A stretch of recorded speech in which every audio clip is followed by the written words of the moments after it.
YONO அதிகாரம் 2. யோனாவின் மன்றாட்டு.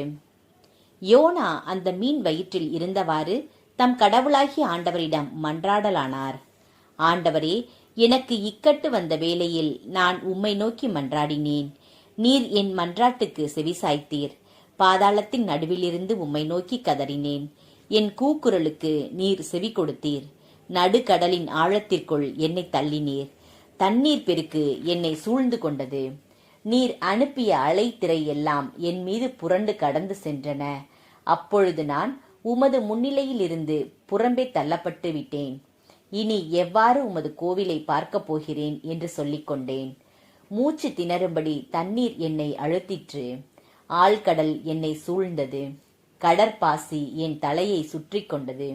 மலைகள் புதைந்துள்ள ஆழம் வரை நான் கீழுலகிற்கு இறங்கினேன். அங்கேயே என்னை என்றும் இருத்தி வைக்கும்படி அதன் தாழ்பால்கள் அடைத்து கொண்டன.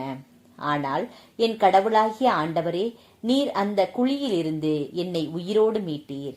என் உயிர் ஊசலாடி கொண்டிருந்த போது ஆண்டவரே, உம்மை நினைத்து வேண்டுதல் செய்தேன். உம்மை நோக்கி நான் எழுப்பிய மன்றாட்டு உமது கோவிலை வந்தடைந்தது. பயனற்ற சிலைகளை வணங்குகின்றவர்கள் உம்மிடம் கொண்டிருந்த பற்றினை கைவிட்டார்கள்.